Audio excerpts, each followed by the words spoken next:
ভাই সিগন্যাল চলছিল, আপনি যাচ্ছিলেন কেন? কেন ঢুকিয়ে হ্যাঁ সিগন্যাল চলছিল, অটো রিক্সা যে দেদারসে ঢুকিয়ে দিবেন? ভুলে গেছে বাবা। তোমরা গলিতে চালাইবে, মেন রোডে আসে কেন? ওর যাত্রী করে কষ্ট দেয় কেন? ঢাকা, যে শহরে মানুষের গতি কখনো থামে না, আর এই গতিকে একেবারে থামিয়ে দিতে যেন যথেষ্ট ব্যাটারি চালিত এসব অটোরিকশা।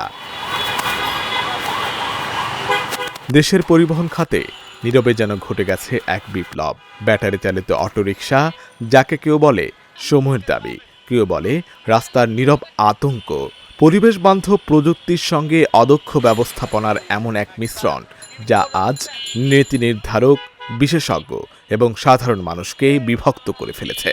ঢাকা শহরে এমন অবস্থা, যান্ত্রিক ত্রুটি, মানুষ চলাচলের কোনো জায়গা নাই, তাদের স্পিডের কোনো লিমিট নাই, টোটাল একদম জীবন দশা টোটাল ব্যাঘাত করতেছে অটো রিক্সারই। অটোগুলা পুরো রাস্তাঘাটে মনে করেন যে গাড়ি ঘোড়া যে অ্যাক্সিডেন্ট যেভাবে করতেছে রাস্তাঘাটে, এগুলো ঠিক না, বুঝছেন? আর মেন রোডে উঠে এদের তো বিবেক থাকা দরকার ভাই, বুঝছেন? বর্তমান পরিস্থিতিতে আমাদের তো এমনি ঢাকা শহরে বেশ একটা কঠিন দুরবস্থার মধ্যে যাচ্ছে পরিবহনে। তারপরে এর মধ্যে দেখা যাচ্ছে কি অটো রিক্সার জন্য আমরা রাস্তাঘাটে চলাচল করতে পারি না, প্লাস অটো রিক্সাগুলো ব্যালেন্স থাকে না, আর গাড়িগুলো দেখা যাচ্ছে গাড়ি যাচ্ছে, গাড়ির মধ্যে দিয়েই অটো রিক্সাগুলো ঢুকাই দিচ্ছে। এখন বর্তমানে দেখছি যে অটো রিক্সা গায়ের উপরে ডাইরেক্ট তুলে দিতেছে, যে এরকম স্পিড এখানে থামানো যাচ্ছে না। গত এক দশকে বাংলাদেশে ব্যাটারি চালিত অটোরিকশার সংখ্যা বেড়েছে কয়েক গুণ। অনুমোদন নেই, তবুও চলছে। নিয়ন্ত্রণ নেই, তবুও দাপট বাড়ছে।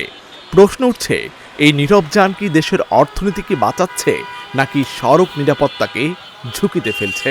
উচ্ছৃঙ্খলভাবে চলাফেরা করে, মানে কার তুই কে ওভারটেক করে যাইব, সেই জন্য জনগণ মানে আতঙ্কিত থাকে রাস্তায় হাঁটলে। আমাদের সবচেয়ে বেশি ঝামেলা হইলো এই অটোরিকশা। অটোরিকশার জন্য গাড়ি চালানোর মতো কোনো পরিস্থিতিই নাই। আর মনে হয় যে আমরা যে অবস্থায় আছি, আমরা যে সিনিয়র ড্রাইভারগুলো, এগুলো গাড়ি চালানি বাদ দিবে, আমাদের আর গাড়ি চালানোর ইচ্ছা হয় না। এখন তো ভাই যে পরিমাণ অটো বাড়ছে, এটা তো বন্ধ করতে গেলে দেখা যায় যারা উৎপাদন করতে তাদের থেকে বন্ধ করতে হবে। আর বর্তমানে লোকাল গেরে যারা সবাই অটো তৈরি করতেছে, অটোর মনে করেন একটা বন্ধ করলে 10টা তৈরি করতেছে। সরকার যদি একটু কঠোর পদক্ষেপ না নেয়, সেক্ষেত্রে তো গাড়ি চালানো অসম্ভব। সব থেকে বড় সমস্যা হচ্ছে এই অটো রিক্সা, ওরা হুটহাট করে লেন চেঞ্জ করে, আর আমরা তো সবসময় এক লেনে যাই। আমি ব্যক্তিগতভাবে বলতে চাই যে আমাদের যেন অটো রিক্সা যেগুলো আছে এত না রেখে একটা সরকার শৃঙ্খলার মধ্যে আনে। চালকদের জন্য এটি রোজগারের নতুন জানালা। তেলের দাম, সার্ভিসিং, সব খরচ কম। কিন্তু সমস্যা কি এখানেই শেষ? চালকরাই বা কি ভাবছেন? এটা আসলে ঢাকার শহরের জন্য সাজে না। এদের কারণে হাজার হাজার লোক প্রতিদিন অ্যাক্সিডেন্ট হচ্ছে এবং যানজট মনে করেন জ্যাম হচ্ছে, সারা ঢাকার শহরে জ্যাম হচ্ছে। পুলিশের জায়গায় থাকে, আমরা জায়গায় থাকি। পুলিশ থাকে পুলিশ ডিউটিতে, আমরা থাকি আঙ্গুর ডিউটিতে। পেট আছে, পেট ডিউটি করতে হইব। আগে পায়ে চালাইছি, এখন চালাচ্ছি, এখন তো আর চলে না পায়ে রিক্সা। মানুষের গায়ে ফুটে হুদাই মানুষ পাড়াইতেছে, আর মনে করেন যে দেখতেও খারাপ নেই, লগে লগে মনে করেন যে হাঁটতেছে। আমরা তাদেরকে যখন বাধা প্রদান করি, তারা কথা শুনেন, অনেক সময় আমাদের সাথে তাদের ঝামেলা লেগে যায় এক প্রকার। দেশ জুড়ে প্রতিদিন এসব রিকশার লাখো ব্যাটারি চার্জ করতে গিয়ে গিলে খাচ্ছে জাতীয় গ্রিড। অনিয়ন্ত্রিত চার্জিংয়ের কারণে গ্রিডে পড়ছে বাড়তি চাপ, বাড়ছে অগ্নিকাণ্ডের ঝুঁকি। এখনই নিয়ন্ত্রণে না আসলে সমস্যা প্রকট আকার ধারণ করবে বলে মত এই বিশেষজ্ঞের। ঢাকা শহর শুধু না, সারা বাংলাদেশের মফস্বল এলাকা পর্যন্ত, গ্রামেগঞ্জে পর্যন্ত এখন অটোরিকশার একটা দৌরাত্ম্য কিন্তু বেড়েছে। এবং এটা কিন্তু খুব সেফ কোনো বাহন না। যখন তখন এটা অ্যাক্সিডেন্ট করে এবং মানুষের আহত হয় এবং নানা ধরনের দুর্ঘটনা কিন্তু এখানে ঘটে। এই দুর্ঘটনার মাত্রা কিন্তু অনেক পরিমাণ বেড়েছে। এটা নিয়ে আমাদের অনেকেই উদ্বেগ প্রকাশ করছে, প্রায় সকলেই এটা নিয়ে আলাপ করছে, কিন্তু এটার উন্নতিটা কোন জায়গায় হবে এটা নিয়ে কিন্তু কোনো কার্যকর ভূমিকা দেখতে পাচ্ছি না।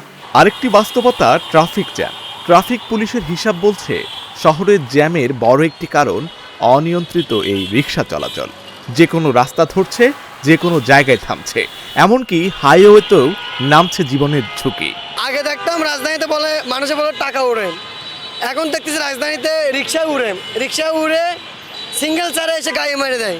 আবার বলতেছে আমি দেখি নাই, যে রিক্সার লাইসেন্স নাই, যে ড্রাইভার কোনো রিক্সার প্রতি জানে না, তার চালার প্রতি কোনো অভিজ্ঞতা নাই, সে যদি অটোরিক্সা চালায় 50 সিসি গাড়ি, ওই গাড়ি কন্ট্রোল করে দিলে পারবে? যারা অটোরিক্সা চালাচ্ছে তাদের একটা লাইসেন্স করে দেওয়া উচিত, যে তারা চালাতে পারছে কিনা। যেরকম বাইক লাইসেন্স আছে, বাইক চালাতে পারছে কিনা, বাইকের দুর্ঘটনা হচ্ছে, তাহলে বাইক বন্ধ করে দেওয়া উচিত। তো সেভাবে প্রতিটা চালককে একটা প্রশিক্ষণ দিয়ে যে যাতে রিক্সাগুলো সেভাবে চালাতে পারে। তাহলে প্রশ্ন, ব্যাটারি চালিত অটোরিকশার ভবিষ্যৎ কোথায়? সরকার কি এটিকে বৈধ কাঠামোয় আনবে নাকি কঠোর নিয়ন্ত্রণ আসছে সামনে? কি বলছে পুলিশ? এটা নিয়ে নীতি নির্ধারণী পর্যায়েও সিদ্ধান্ত হচ্ছে, সেটা বাস্তবায়ন হলে আপনারা একটা ভালো ফল পাবেন। কারো কাছে এটি কর্মসংস্থানের আশীর্বাদ, কারো কাছে সড়ক নিরাপত্তার অদৃশ্য হুমকি। আবার যারা চালাচ্ছেন অদক্ষতার ফলে তারাও রয়েছেন নিরাপত্তার আশঙ্কায়। যে কোনো সময় ঘটে যেতে পারে মারাত্মক দুর্ঘটনা। প্রকৃত তথ্য কোথাও পাওয়া না গেলেও ধারণা করা যায় সারা দেশে 50 লক্ষাধিক মানুষ ব্যাটারি চালিত রিক্সা, ভ্যান ও ইজি বাইক চালিয়ে তাদের জীবন জীবিকা নির্বাহ করেন। এর সঙ্গে ব্যাটারি চার্জ ও গ্যারেজ ব্যবসা, ব্যাটারি ও বিভিন্ন যন্ত্রাংশ বিক্রি, গাড়ি মেরামত, চালকদের থাকা খাওয়ানো সহ নানান কাজে আরও কয়েক লাখ মানুষ এই পেশার সঙ্গে পরোক্ষভাবে যুক্ত। আশিক আরফিন, ঢাকা জার্নাল।